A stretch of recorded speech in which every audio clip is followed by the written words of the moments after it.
Give the heading called friction. शुरू करो, पहले 2 मिनट में समझा दूं। Friction is force which is developed between two surfaces when there is either tendency of slipping or there is really relative motion. For example, अभी इसकी कोई tendency नहीं है मूव होने की, ना इधर ना इधर, फ्रिक्शन क्रिएट नहीं होगा, लगाया फोर्स, टेंडेंसी है, नहीं हो रहा मूव, किसने रोक लिया? फ्रिक्शन ने। और बढ़ाया बढ़ाया, अभी अभी मूव नहीं हुआ, अभी मूव नहीं हुआ, बढ़ाया, अभी भी मूव नहीं हुआ, क्या बढ़ गया होगा? फ्रिक्शन। तो टेंडेंसी मूव करने की है पर मूव नहीं हो रहा, क्या क्रिएट हो रहा है? फ्रिक्शन। दूसरा, मूव हो रहा है तो भी क्या लग रहा होगा? फ्रिक्शन। तो friction comes when there is a tendency of slipping और there is slipping. Tendency of slipping मतलब ऐसा फोर्स लग रहा है जो मूव करवाने की कोशिश कर रहा है, या फिर ऐसा फोर्स जो मूव करवा ही रहा है। दोनों केस में क्या लगेगा? फ्रिक्शन, प्रोवाइडेड सरफेसेस स्मूथ ना हो। अब जो फ्रिक्शन लगता है रुकी हुई कंडीशन में, मतलब जब आप फोर्स लगा रहे हो पर वो मूव नहीं हो पा रहा, उस टाइप के फ्रिक्शन को बोलते हैं हम स्टैटिक फ्रिक्शन। और जब हम फोर्स लगा रहे हैं बॉडी पे और वो मूव हो रही है, तब के फ्रिक्शन को बोलते हैं काइनेटिक फ्रिक्शन। इतना क्लियर है? स्टैटिक फ्रिक्शन जो है वो तब लगता है जब बॉडी मूव, मतलब टेंडेंसी तो है मूव होने की पर फ्रिक्शन उसको मूव होने से रोक रहा है। और काइनेटिक फ्रिक्शन तब लगता है जब बॉडी क्या हो रही हो? मूव हो रही हो, सच में मूव हो रही हो। अब स्टैटिक फ्रिक्शन हमेशा एक ही चीज से आता है कि स्लिपिंग ना हो, कोशिश तो वो यही करता है कि स्लिपिंग ना हो, कोशिश कोशिश। अब सपोज एक ब्लॉक, तुम्हारा दिमाग क्या कहता है? एक ब्लॉक रखा हुआ है, देखिए तुम्हारा व्हाट डज योर लॉजिक से, हल्का सा फोर्स लगाया, मूव नहीं करेगा, किसने रोक लिया? कौन सा फ्रिक्शन है? थोड़ा और बढ़ाया, अभी भी नहीं मूव हुआ। तुम देखते हो कभी कभी नहीं भी मूव होता, स्टैटिक फ्रिक्शन थोड़ा सा और बढ़ गया, एक लिमिट आई कि वो मूव होने ही वाला है।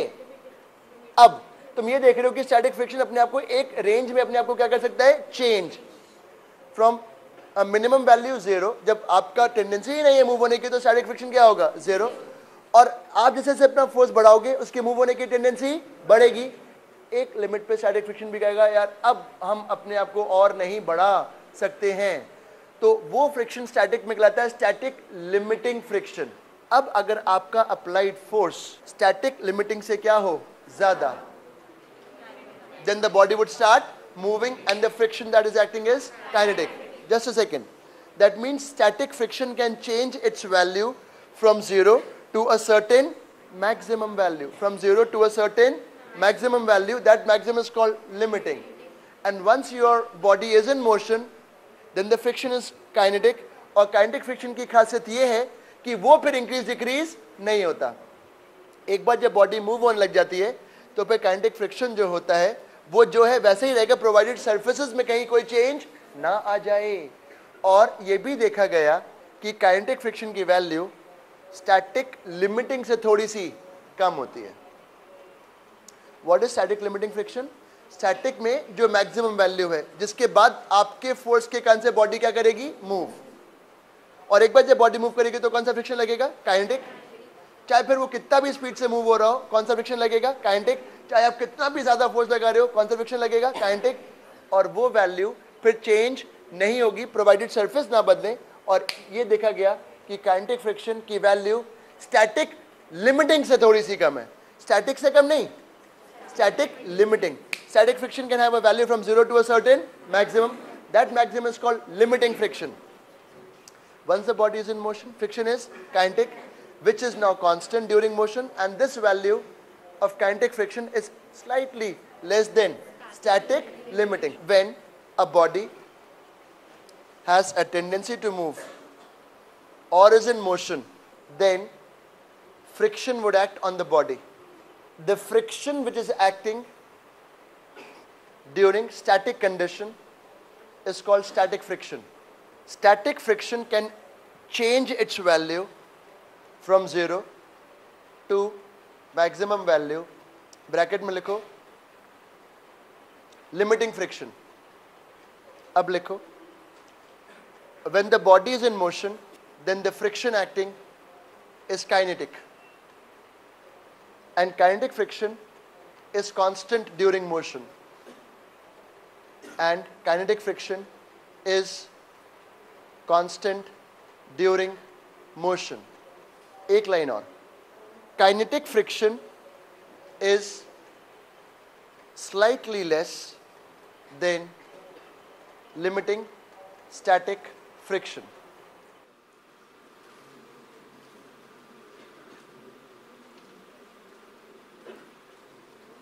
यहां ध्यान दो, मुझे 5 मिनट लगेंगे कम से कम ये बताने के लिए हम क्या सीखने वाले हैं. Hand and this body. बोलो मेरे हिस्से में हाथ की क्या वेलोसिटी है? 0. मैंने अपने हाथ की वेलोसिटी को बढ़ाया, मैंने बढ़ाया, हाथ मेरे कंट्रोल में, मैंने बढ़ाया. किसकी वेलोसिटी को? अपने हाथ की वेलोसिटी को बढ़ाया, मतलब अपने हैंड को एक्सेलरेट किया. साथ में ये भी हो गया, ये भी हो गया, उसी ए से ये भी हो गया, स्लिप नहीं हुआ. जानते हो क्यों नहीं हुआ? क्योंकि इस पे क्या लग गया होगा? फ्रिक्शन, स्टैटिक वाला. तभी तो क्या नहीं हुआ? स्लिप नहीं हुआ. अरे सर क्यों लगा स्टैटिक फ्रिक्शन? फ्रिक्शन क्या कहता है? एक ही चीज चाहता है कि जो बॉडीज हैं वो एक दूसरे के ऊपर स्लिप ना करें. हाथ को तो मैं मूव करवा रहा हूं, इसको कौन मूव करवा रहा है? फ्रिक्शन. अब कौन मूव करवा रहा है? हाथ पकड़ के मूव करवा रहा है. इस बार कौन मूव करवा रहा है? फ्रिक्शन. इस बार मैं कर रहा हूं एक्सेलरेट, इस बार कौन कर रहा है? फ्रिक्शन. इस बार मैं कर रहा हूं एक्सेलरेट, इस बार कौन कर रहा है? फ्रिक्शन. कौन सा फ्रिक्शन? स्टैटिक. तुम्हें कैसे पता? क्योंकि वो स्लिपिंग नहीं हो रही. अच्छा, फ्रिक्शन में इस पे कहां लग रहा होगा? आगे. क्यों? मेरा हाथ कहां जा रहा था? आगे. मेरे हाथ का ए कहां है? आगे. ये भी ए चाहेगा कहां आ जाए? आगे, ताकि इन दोनों के बीच में क्या ना हो? स्लिपिंग. कौन सा फ्रिक्शन आया? स्टैटिक. अब देखो, सेकेंड क्लास के बच्चों को बुलाएंगे, बोलेंगे अगर हाथ को बहुत तेज ए दे, बहुत तेज, तो क्या ये साथ चलेगा? वो बोलेगा नहीं, हो सकता है कि ये साथ ना चले. क्या डेवलप हो जाएगी? स्लिपिंग. ऐसा क्यों हुआ? रुको, अभी हाथ का ए कम है, तो स्टैटिक फ्रिक्शन इतना है कि वो उसको उतने ए से मूव करवा लेता है जितना मेरा हाथ का है, और क्या क्रिएट नहीं होती? स्लिपिंग. अगर मैं अपने हाथ के ए को ज्यादा करूं तो टेंडेंसी ऑफ स्लिपिंग बढ़ेगी, स्टैटिक फ्रिक्शन भी बढ़ेगा, और हो सकता है कि वो इतना हो जाए कि इस बॉडी को उतना ही एक्सेलरेशन प्रोवाइड कर दे जितना मेरे हाथ का है. एक ए मेरे हाथ का इस लेवल पे आ गया कि slipping is at the verge and friction has reached what value? Maximum. अब अगर मेरा हाथ का ए और ज्यादा होगा तो स्टैटिक फ्रिक्शन और बढ़ नहीं पाएगा, and what will start taking place? Slipping. उस समय क्या होगा? इसके पास भी एक ए आगे होगा, पर उसका ए मेरे हाथ के ए से कम होगा. Last 2 minutes I'll try to explain. If I move like this, it is static friction taking my battery along with my hand. If I make a more, it may happen that the friction has reached what value? Maximum. Till that no problem. But अगर मेरा हाथ का एक limit से ज्यादा हो जाएगा तो स्टैटिक फ्रिक्शन मेरी बैटरी को कहेगा देखो यार, मैं अब अपने आप को और नहीं बढ़ा सकता, तो तुम्हारे और हाथ के बीच में क्या आ जाएगी? स्लिपिंग. मैं तुम्हें एक ए प्रोवाइड जरूर करूंगा, पर वो फिर तुम्हारे हाथ पे जो रखा हुआ हाथ का जो ए है उससे क्या होगा? कम होगा. तो last 1 minute. In this case, you can move your hand up to a maximum acceleration till there is no slipping, but beyond that, what will happen? Slipping, and the friction will be acting at what value? Maximum. For example, when it is at the verge of motion, उस समय friction किस value पर होगा? Maximum. पर अगर आपका हाथ का ए और ज्यादा है तो फ्रिक्शन और नहीं बढ़ पाएगा, ब्लॉक का ए एक लिमिट पर ही बना रहेगा और आपके हाथ का ए क्या रहेगा? उससे और ज्यादा. तो क्वेश्चन अब चालू होता है, फिर मैं थ्योरी लिख पाऊंगा, फिर हम आगे बढ़ेंगे. डायग्राम बनाओ. What can be the maximum acceleration of belt such that there is no slipping? Write the theory. अच्छा मत लिखो, तुम इतने बड़े हो, समझ जाओगे. मैं बोल रहा हूं हाथ को तो मैं मूव करवा रहा हूं, वो मेरे कंट्रोल में है. बैटरी को आगे कौन मूव करवाएगा? फ्रिक्शन. लिखो, the body will be moved or accelerated by friction only till a certain acceleration of belt static friction would be able to provide acceleration to the block without having any slipping. But after a certain acceleration of belt, static friction will not increase and slipping will start taking place. In this condition, ये बताओ अच्छा बच्चों, जब slipping हो रही होगी तो friction अभी भी लग रहा होगा अपनी किस वैल्यू पर, मैक्सिमम, पर उसके द्वारा जो ए मिल रहा होगा वो बेल्ट के ए से कम होगा. In this condition friction will be at maximum value and acceleration of the block will be less than the belt. अब थ्योरी, अब कैसे ऐसे सवालों को टैकल करना है, देखो मेरी तरफ. सबसे पहले बताओ, अब ब्लॉक पे फ्रिक्शन कहाँ दिखाओगे, आगे. सुनना बच्चों, फ्रिक्शन की मैक्सिमम वैल्यू क्या हो सकती है, कितना न्यूटन, 2 न्यूटन. ब्लॉक को केवल फ्रिक्शन ही करवा रहा है क्या, एक्सेलरेट, और कितना हो सकता है इसका maximum force, 2 newton. Tell me my dear students, इस ब्लॉक का इस फ्रिक्शन के कारण से मैक्सिमम ए कितना हो सकता है, 1 मीटर पर second square. Friction divide by 2. अब बच्चों रुक जाओ.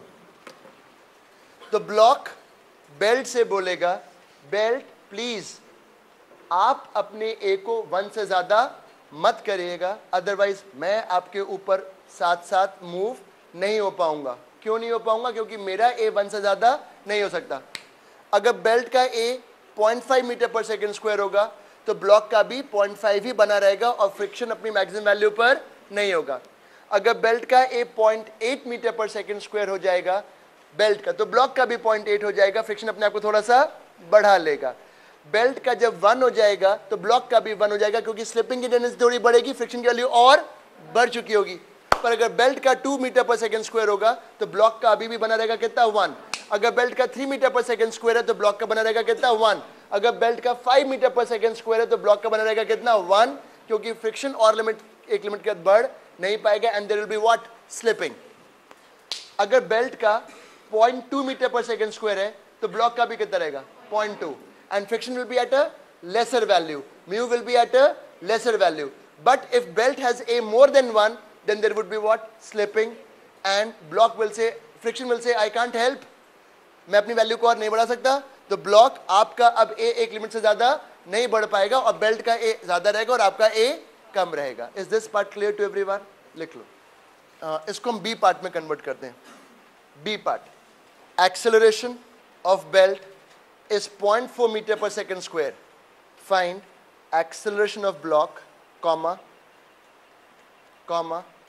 friction on block and the value of mu.